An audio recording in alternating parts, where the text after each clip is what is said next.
My little Carsen was IVF baby. We found out we were pregnant with her June 6th, 2018. Um, I can't even describe how excited I was because we struggled. Not as long as many, but we struggled.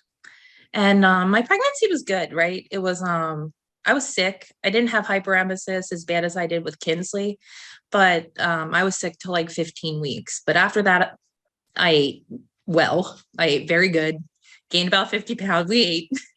And everything was okay. I was in the safe sleep group. I felt very prepared. I was like, I know what I'm doing.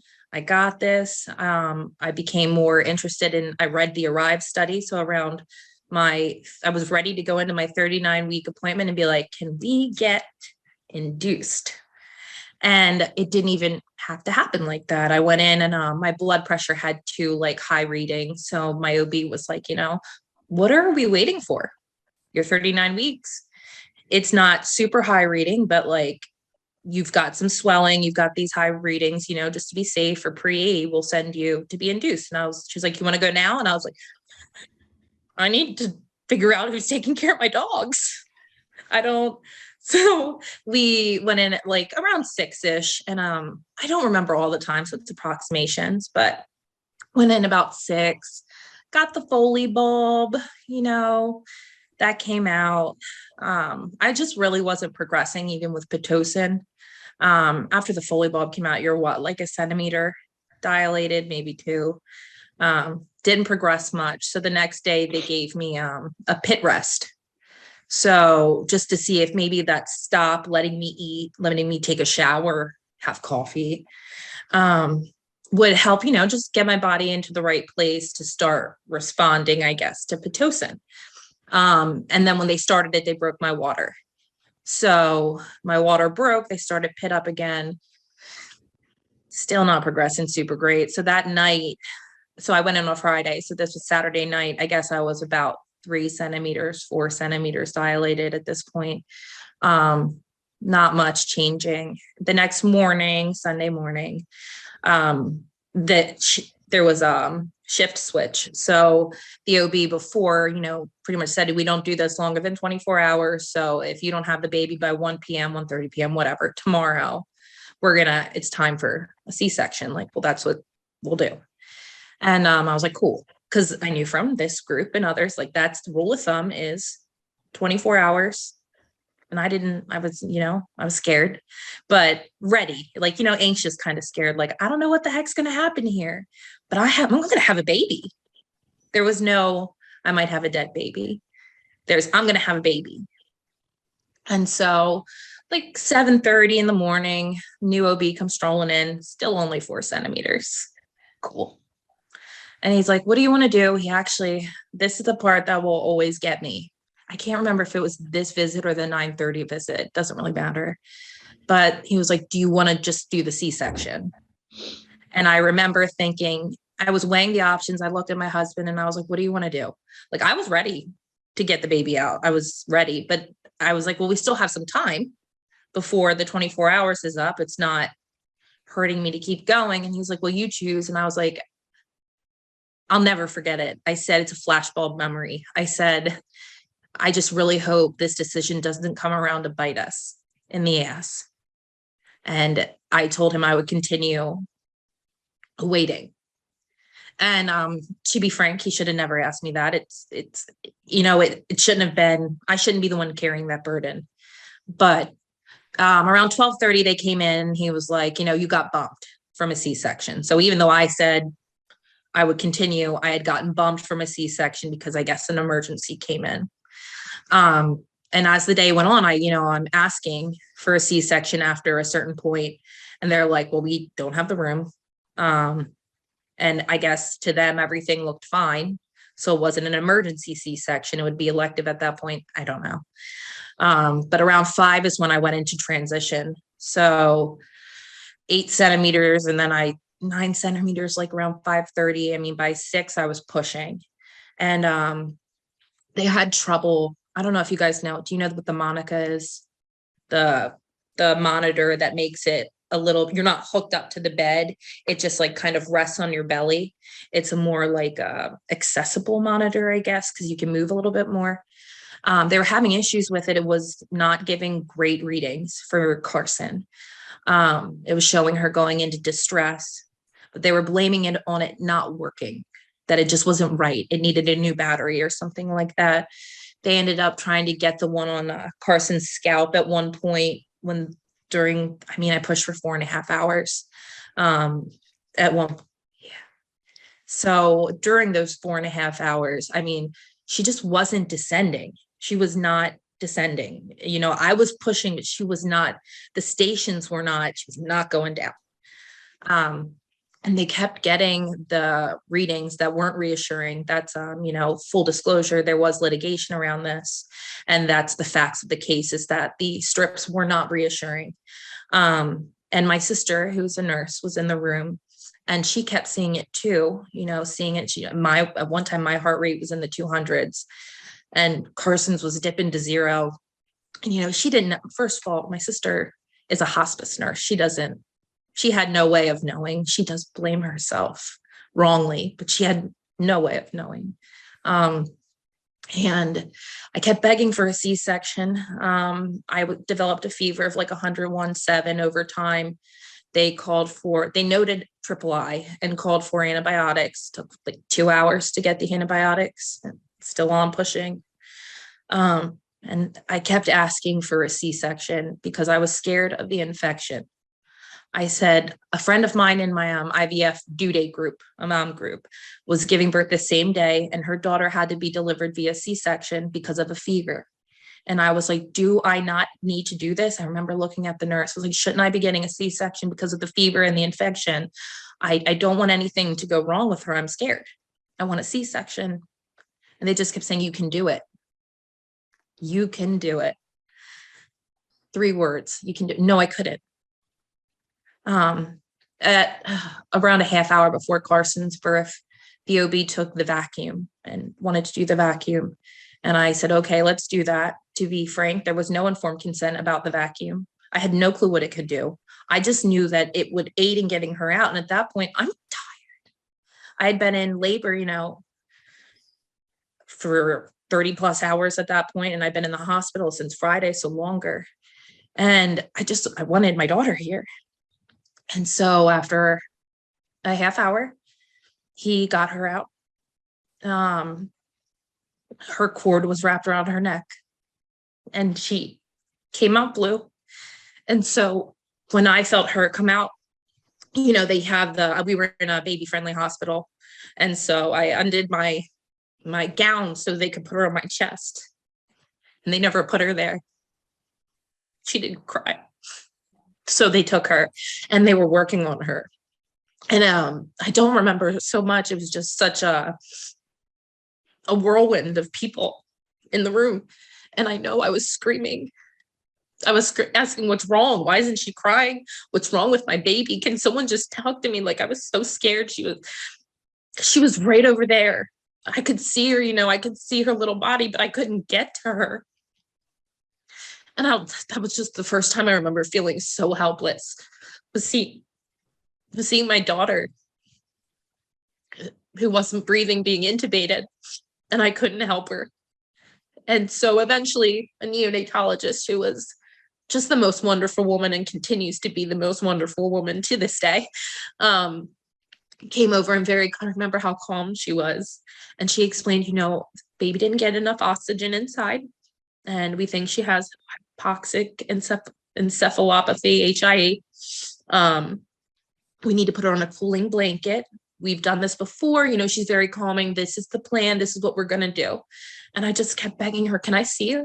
Because I hadn't seen her. And I didn't want her to die without me seeing her. And she gave her to me. I got to give her a kiss. I then had to go into surgery for a retained placenta. So my husband had to pick between me or Carsen. And it wasn't a choice, I told him to go with our girl. But that was very traumatic for him. I lost a lot of blood, and I had an infection. So my reports actually showed almost borderline sepsis, septic. And so I went out of surgery. I was okay. Carsen was in the NICU. Chris was with her. I did get up to postpartum that night. And as far as I knew, things could be okay. From what I understood, the next morning, the OB who delivered her walked in and told me they extubated her. And I just remember the relief. I was like, okay, they extubated her. We're okay. Things are going in the right direction. And then I went down and I got to hold her, and they had her an EEG set up to measure her brain activity to get a good read on that. So she had this like little white thing around her head, and she opened her eyes. And I was just like, look, she's opening her eyes. There's something she's following. Her brain's going to be okay. It's going to be okay. And so I went back up to the room with my sister, and the doctors came in, and they said, is your husband here? And I said, no, I didn't know. He went to get his dad or something who was visiting. And I said, no, he's not here. They go, well, we'll wait for your husband. And I know what that means. What do you mean? And so, no, I went into a meltdown. I said, my sister's here with me. You will talk to me about my daughter right here and right now. And that's basically when they told me they don't think that there was any brain activity, and that they were just waiting for the neurologist to come in and read the report and to let me know for sure. And so we gathered our family, our immediate family, and we sat in a hospital room, and the neurologist ended up coming in. My husband actually, I guess, ran into the other neonatologist who said something along the lines of the same thing, and he shouldn't have, but that's what happened. And my husband just kind of panicked, and he ran away. He ran outside. He ran to the chapel. He just couldn't deal with the information that was being given to him. And, who can blame him? If I could have run away, I would have. So we sat down, and they told us that there was no activity. The only part of her brain that survived was portions of the primal brain, the brain stem, which is why she could open her eyes. She couldn't suck or swallow, and she would have no quality of life.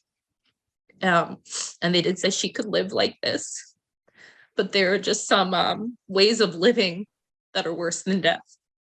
It was a tough call, but I always promised myself that, and my husband, like, we didn't want to live attached to machines, and I don't want that for her, not in her life. It's not if that's what her life is going to be. I don't want it to be that. And so we took that day and called everybody that needed to be called. And we took the next day as a family. The NICU and the hospital was great about making memories. They brought in photographers from March of Dimes.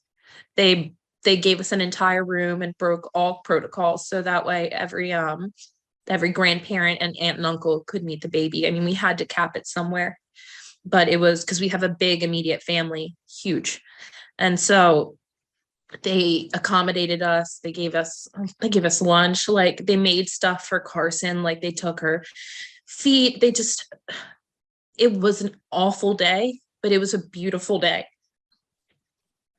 And they worked really hard to make it that way.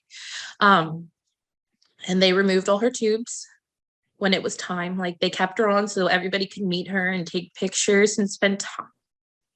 And around 5:00, 5:30, everybody had their fill, of their turns, and it was time to let her go. And she did go. They took her tubes out, and she died at 7:32. And my husband and I were both holding her. And then one thing that's important is that we did call gift of life, and she did donate her heart valves. And so that, it wasn't for nothing. In that moment, it wasn't for nothing. Life would be given to, it didn't just end. And so that was the start of, Carsen's legacy of doing good. After that, we kind of talked about what happened, like, why did this happen? And we sought legal counsel. And just recently, we came to an agreement with the hospital and the providers about the case. Basically, if I was given a C-section, Carsen would have had a chance. And so, long and short is, a C-section isn't the worst outcome. A C-section isn't the worst outcome. If I would have been given a C-section or chose to have a C-section, maybe at that first time, Carsen would be here and she would be a big sister to my daughter. And Kinsley would have an older sister. And she very much does have an older sister in heaven, but it just, you never, and Danielle, I'm sure you never see just one. You see the empty space where your other child should be. And it doesn't have to be that way. Not all the time. It's so many of these deaths are preventable. And I think it's important to know that you can advocate for yourself. At least in Delaware, if you ask for a C-section at any point, you should be given one at the next available opportunity. I didn't know that. It was my OB who I switched to after who told me that. And that's also when we decided my subsequent pregnancy would be an elective C-section off the bat. And I think everybody who's had an elective C-section can say, best experience ever. Best experience ever.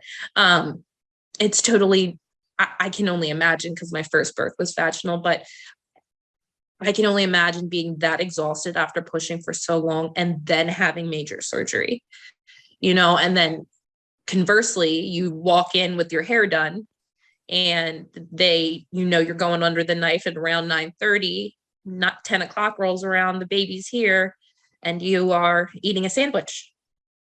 So C-sections do not have to be awful. They can be very reaffirming. They can give you a healing birth, because I'm here to tell you that C-section has healed a part of me that was afraid of giving birth. So that's my Carsen story. And we keep raising awareness because I think it's important that her life continues. This is part of her life now. Danielle talked about the why do I get up in the morning? Why am I here? And I firmly believe now it's just like you do the discussions of birth. It's because we have to keep doing this for our children. They're not here. So we have to be here for them, and it has to matter. It has to make a difference. We have to share their story so that maybe other babies live. And, I think it's important that people understand that we just genuinely care about you and your children. We want you here. And it's not just the babies. We want you safe. We want your children safe. It's the duo. We want, the birth giving person and the baby safe.